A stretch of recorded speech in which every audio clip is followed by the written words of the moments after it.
তুমি এর আগে ডেপুটেশন জমা দিয়েছিলে, যে আগে সরকার ছিল সেখান থেকে কি কোনো ইয়ে পেয়েছো, ইমপ্রুভ পেয়েছো?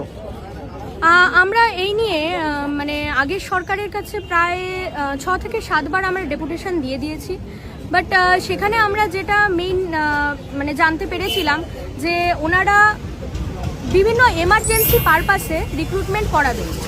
সেটা হতে পারে যে কোনো হসপিটালের নতুন মানে কোনো হসপিটাল যদি নতুনভাবে যদি ওপেনিং হয়, বা সে কোথাও যদি রিটায়ারমেন্ট অনেকটা সংখ্যায় হয়, বা কোথাও যদি নার্সেসের খুব প্রয়োজন পড়ে, সেই সময় তারা রিক্রুটমেন্টগুলো করাবেন। এবং রিক্রুটমেন্ট তো অবশ্যই এই প্যানেল থেকেই হবে, কারণ আমরা জানি এই প্যানেলটা 1 বছর ধরে ভ্যালিড থাকে। তাই এই 1 বছর ধরে যে প্যানেলটা ভ্যালিড আছে, সেই প্যানেলটা থেকেই ওনারা মানে সেকেন্ড লিস্ট থার্ড লিস্ট করে ওনারা এইভাবে রিক্রুট করাবে। কিন্তু আমরা এইভাবে দীর্ঘ প্রতীক্ষায় থাকতে চাই না। আমরা চাই যে অবিলম্বে যাতে সমস্ত যারা শর্ট লিস্টেড ক্যান্ডিডেট আছে, যারা প্যানেলে যাদের নাম আছে, তাদেরকে যাতে রিক্রুট করে নেওয়া হয়।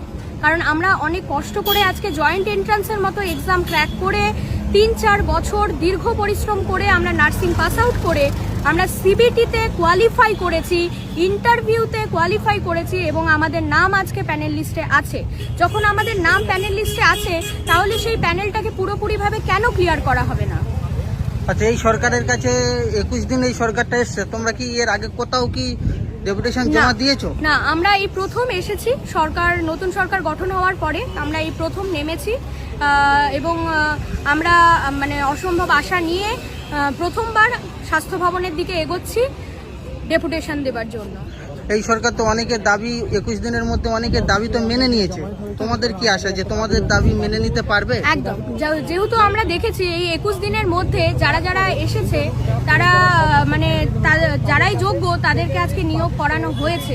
এবং এই সরকারের একটাই মোটিভ, যাতে যারা শিক্ষিত, যারা যোগ্য, যারা অলরেডি পরীক্ষা ক্র্যাক করে বসে আছে বিভিন্ন এক্সামস, তাদেরকে নিয়োগ করাবে।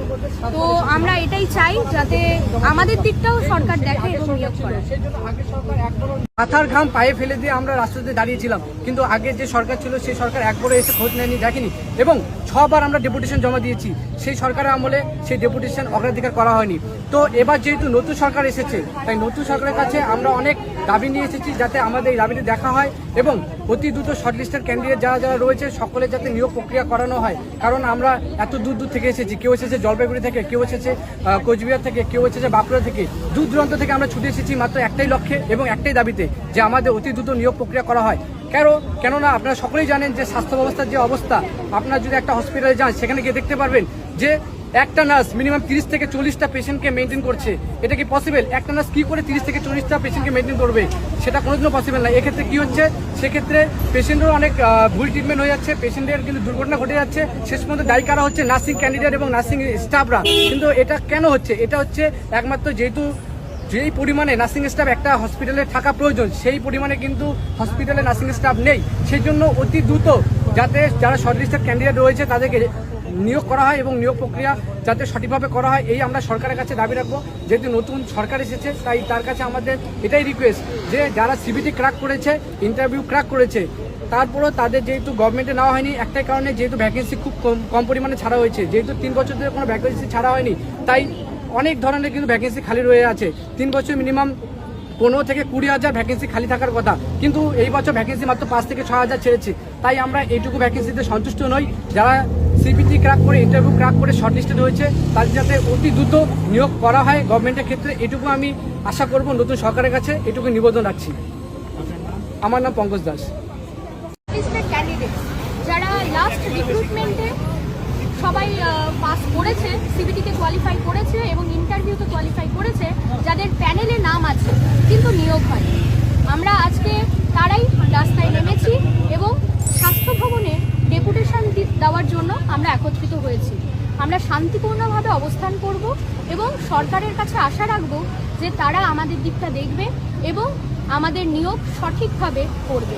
কারণ স্বাস্থ্য ব্যবস্থা অসম্ভবভাবে ক্ষতিগ্রস্ত হয়েছে ঠিকঠাক মতো রিক্রুটমেন্ট না হওয়ার কারণে।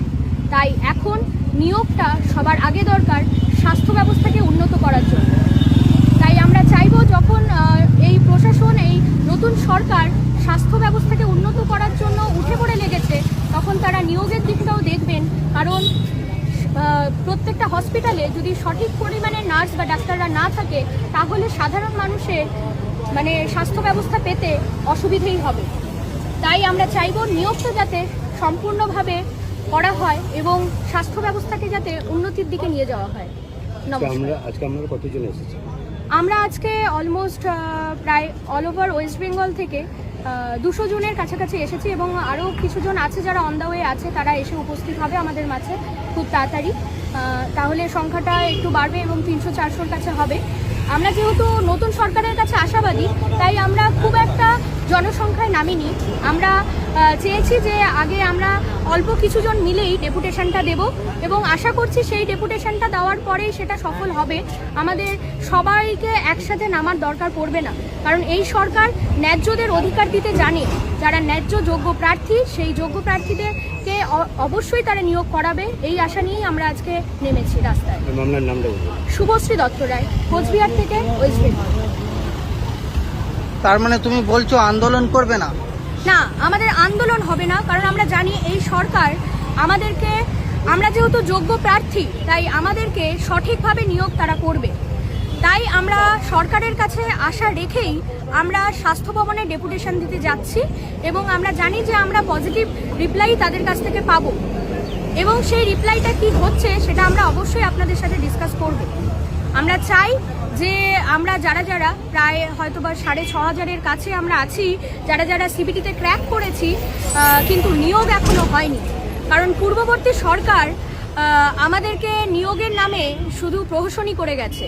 আমরা জানি 3 বছর ধরে রিক্রুটমেন্ট বন্ধ ছিল, তাই এই 3 বছর পরে যেই নিয়োগটা হয়েছে সেটা এত সামান্য কেন হবে?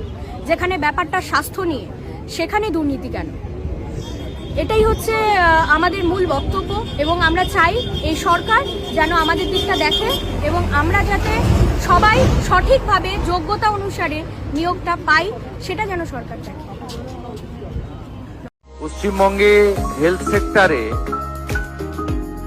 ডক্টর, নার্স এবং অন্যান্য ক্ষেত্রে এখানেও স্যাংশন পোস্টের তুলনায় রিক্রুটমেন্ট মাত্র 53%।